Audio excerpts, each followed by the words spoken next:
With just 28 points separating the top 4 drivers heading into the final 4 races of the Formula Regional European Championship by Alpine 2025 season, Hockenheim would be the landmark for a penultimate round in a 10-race calendar that would see us in our annual visit returning to the German circuit with DTM, which would also pull a large crowd ready to watch Freddie Slater, Matteo De Carlo, Enzo Deligny and Pedro Clero do battle in a bid to become the 5th Formula Regional European Championship by Alpine champion.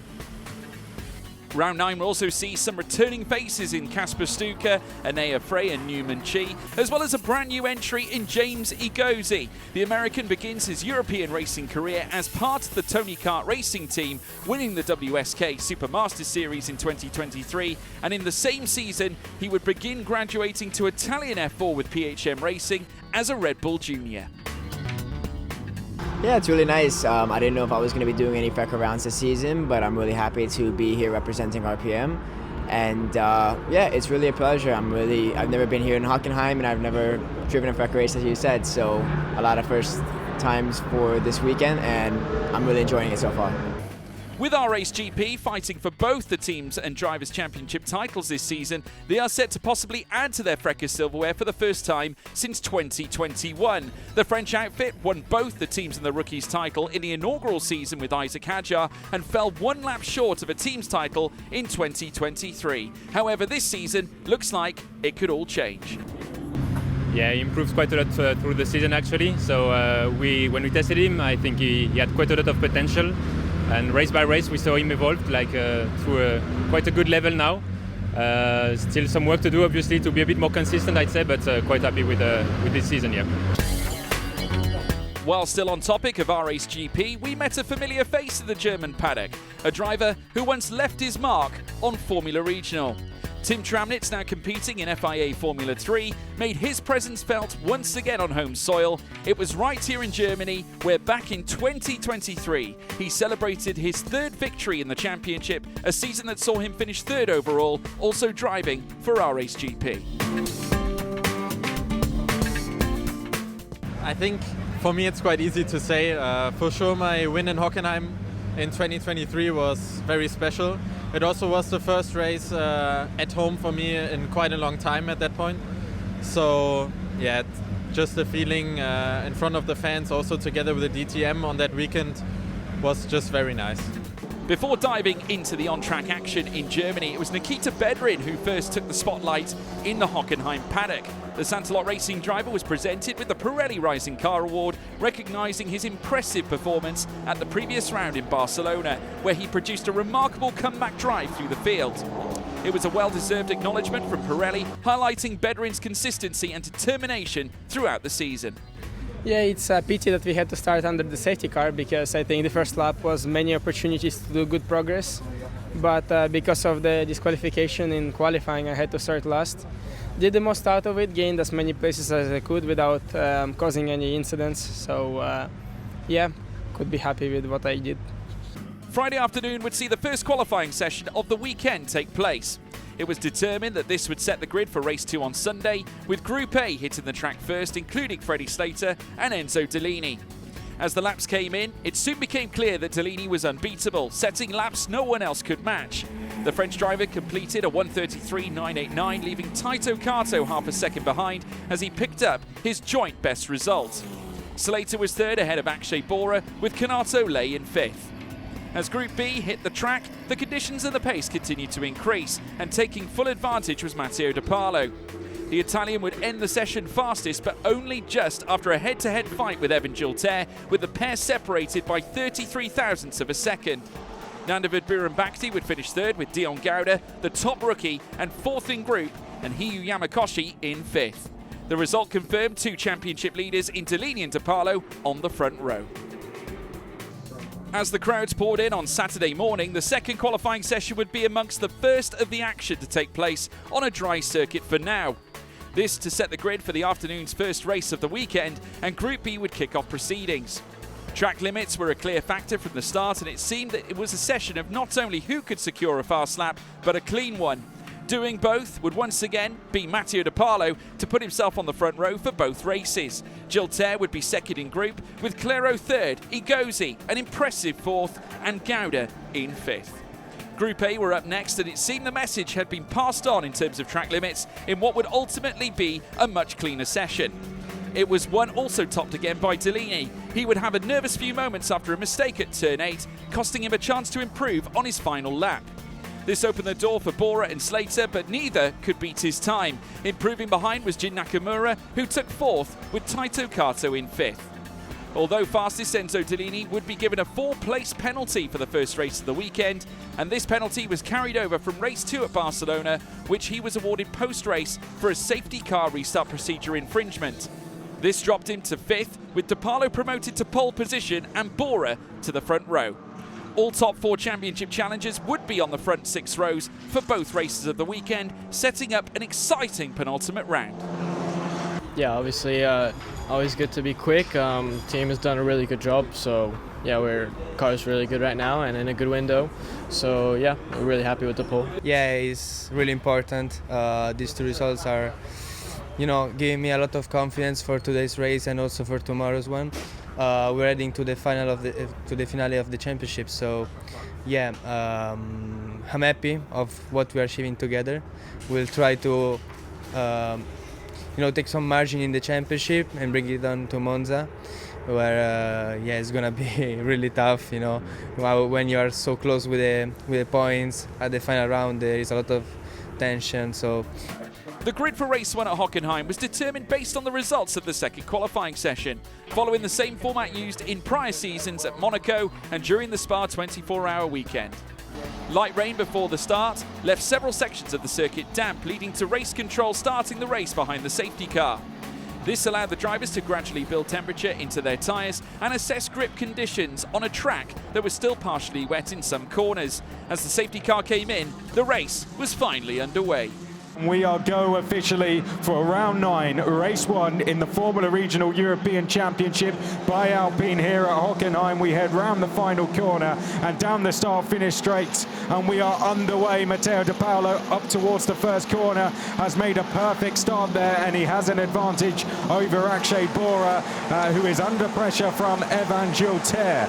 It's a clean start from everyone, and Gilter around Parabolica is putting under pressure there under Akshay Bora. He's going to look to the outside as they head down towards the hairpin. Side by side we are for second. Will Gilter be able to make the move on the brakes? Bora defending into the hairpin there, and Bora has just been able to hang on as Gilter runs wide, and that's going to lose him traction on the exit, and Freddie Slater will help himself into 3rd place, and that is the difference of the conditions. You can see how slippy it is offline on a dry day, on a bone dry day. Evan Gilter would have got away with that mistake, but today in these conditions he's been punished and he's off the podium positions.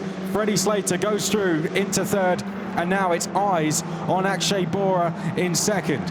In terms of Deligny and Claro, they've made clean starts. However, Jin Nakamura has gone by Pedro Claro, so that's been a change for P6. You can see the winners and losers to the left. Dion Gauda has dropped down to 14th as well, so not the best of starts for our rookie championship leader, who is out of the points.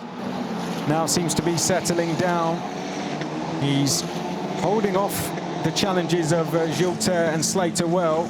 A little bit further back, Igozzi is comfortable there in 8th place, isn't he? But he's got Kanato Lee behind him. Just up ahead, Deligny is starting to make his first real moves, and it looks like he's about to challenge Evan Gilter. This would be a key move. Let's have a look. In fact, it's Deligny, and here we pick up, and Jin Nakamura. So Nakamura has gone by Deligny. This is the number 9 again of Newman Chi, who runs wide, loses a place to Ania Frey. Tim Gerhardt is in the background. Maschio, and that's the number 21 of Stuka. Swapping places, Stuka trying to gain through, but I think it's about to go off, isn't it, between Slater and De Paolo. Here we go. Slater is close enough to make a move. The door was open. Now it's slammed shut in Slater's face, and he looks to the outside, fights for the championship lead going off here at Hockenheim, and Slater trying to get the switchback, can't get through, and they will be side by side now, down towards turn 7. Matteo De Paolo forcing Slater to go around the outside, and Slater's off onto the curb, almost on the grass, tries to find room down the inside, and they've both gone wide. Akshay Bora now takes the lead away from both Freddie Slater and Matteo De Paolo. What a turn of events there. It's going to be Slater ahead of De Paolo as we head in towards the stadium section, and Evan Gilter is right with them. Almost contact between the pair, but that is your fight for the championship lead kicking off. There's more at stake than the race win. They're not concerned about that. It's more who finishes ahead between these two. Away from Slater, and now Slater has the opportunity here to get by Bora. Makes his way round Parabolica to the hairpin, and this would be a critical move if he takes the lead away from Bora. Bora lost the lead to him here last time, lost a position to him here last time, and he's done so there again. Slater going through, De Paolo having to try and hold off Gilter, but that is a big move for Slater, but can he hang on to it, because Bora has found space on the inside. Akshay Bora piling the pressure on the British driver as they head through turn 8 now and in towards turn 9, and Slater is through into the race lead and now has a car between himself and his championship rival, and that will hand a 10-point advantage to the British driver. It was once 10 points to De Paolo. Oh, there comes a lunge from Clero down the inside. Well, that's what he was trying to do last time. This time he gets it done, albeit with a bit of an elbows out move on Nakamura, who took to the escape road, and Nakamura was on the runoff there on the exit, which has been tidied up now. Some rubber has gone down on that during the race. Let's watch that again. So this is what he was trying to do last time. Locked up, ran slightly wide, but it was a bold move, wasn't it, for Pedro Clero. Aggressive stuff, but he wanted to get on with that, and I think he'll get away with it. What a drive it's been from Freddie Slater.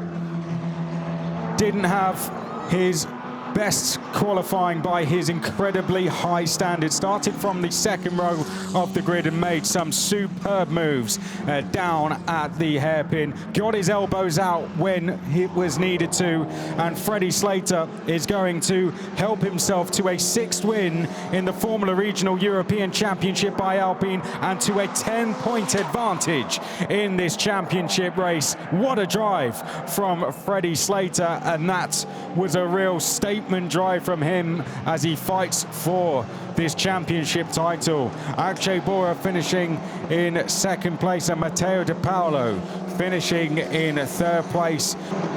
Every race is important, you know, and we had to bounce back from this morning's qualifying, which counted for today, which didn't quite go the way I wanted to. We lacked a little bit of pace, and that was very clear. And then in the race, we had a clear fundamental better pace than everyone else, and then just had to be patient, bide my time, not take too much risk, and yeah, paid off in the end. Yeah, to me, I think results-wise, we maximized it. It was just not the cleanest race. Definitely could have defended a bit harder there, but I think at the end of the day we did lack a bit of pace, so for me it's just about analysing and moving on to tomorrow. Yeah, to be honest, it hasn't been my best race so far.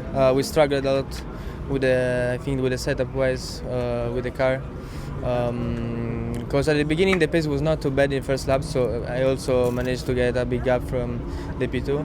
But then, yeah, the tires starts, to iniziare. Sì. Okay. So it hasn't been my best race so far in this championship this year. We struggled a lot with the tires. After 5-6 laps, I started to struggle a lot with my front tires, and then Freddie's pace was way better. Then there's been, I think, a nice fight.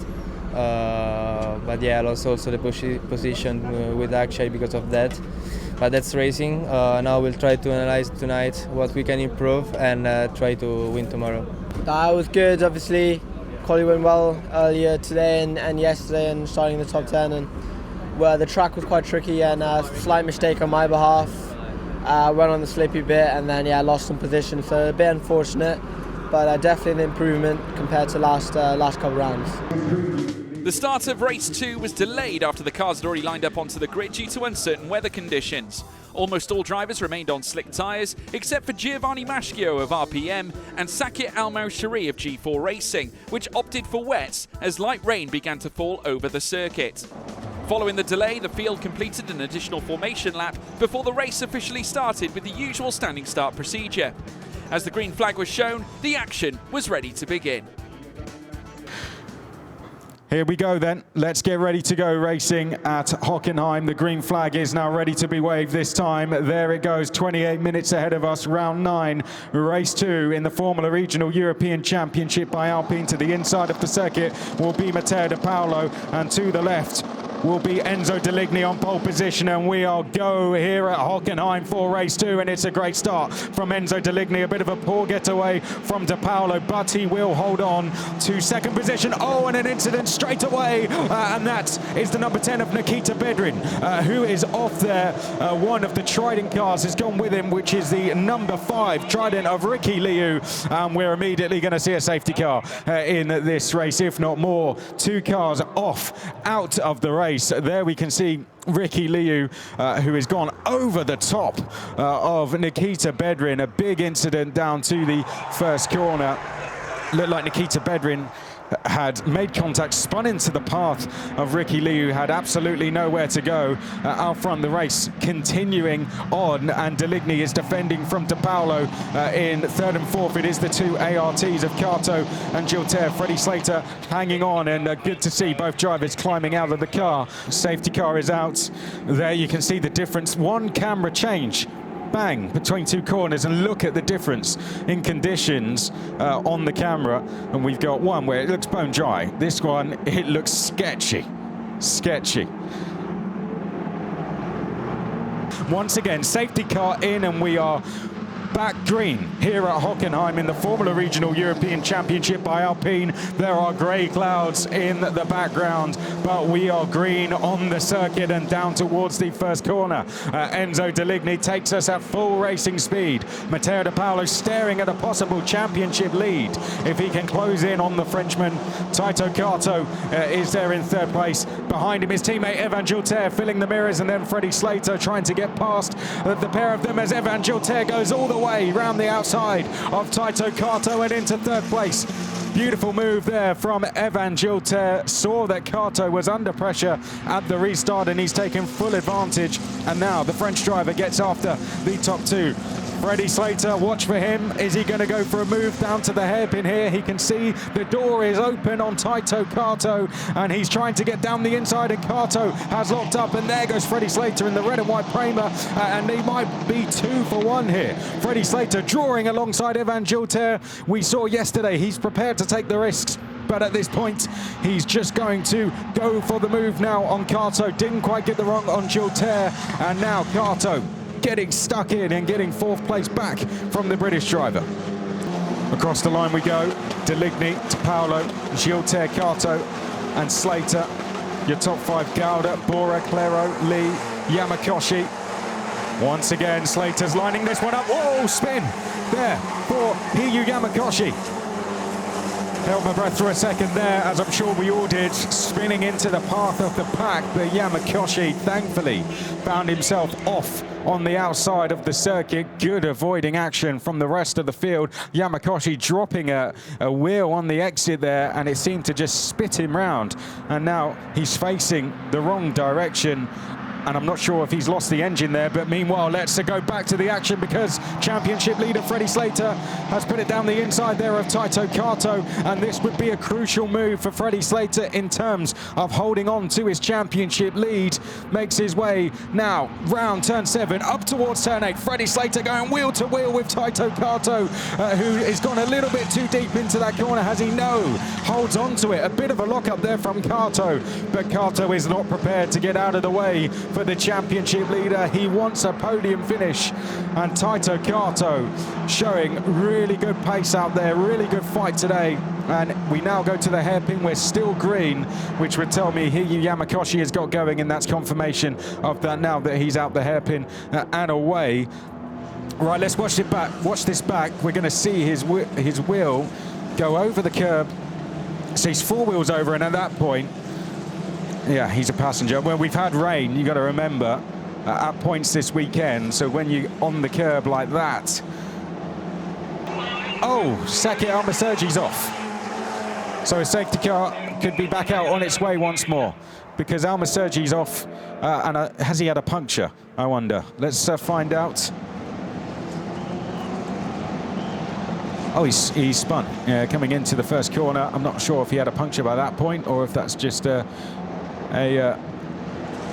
driver error. But Saki Almasergi turning in on the curb, and yeah, you can see the car. He's definitely got a puncture there.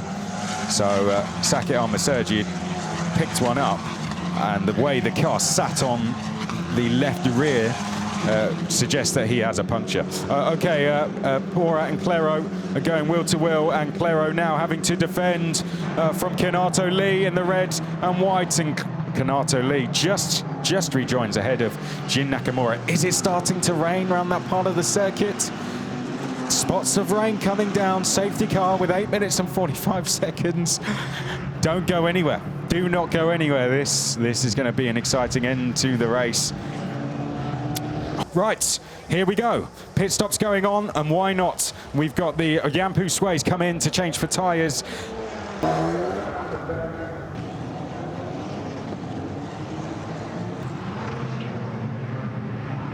The red flag is out, and that is because we have a load of drivers out there on slick tyres on a track that is starting to go wet. We are going to go to a red flag, and that will conclude this race. But let's focus on what we do know, and that is that Enzo Deligny is going to take victory, and Enzo Deligny will stay in this title race. With that, he very much deserves that win as well. Well done to Enzo Deligny, who takes his 4th win in the FRECA Championship. Yeah, it was quite a chaotic race. Obviously, on the formation lap, it started raining, so then we had to delay the start by like 6 or 7 minutes. So yeah, it was quite tricky, but in the end, I think we managed it well. The start was really tricky, and being the leader, you're going into every corner first. You don't know what the condition is going to be.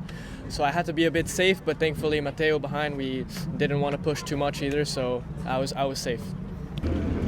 I'm happy on how it finished. Now we are heading to Monza with not a lot of points from the leader, just 4 points, that is nothing. But we are really confident on what we can achieve together, me and my team, and we will push to get the win. Yeah, I'm happy to get back on the podium. It's been a long time for sure. It has been a tough season after Misano, but we come back strong on a track that we like as a team with AUT. We have a lot of memories, as you say. Last year, my first victory in FRECA. So now it's a good weekend overall, P4 and P3 today. I think we could have done much better than this. The car deserved better.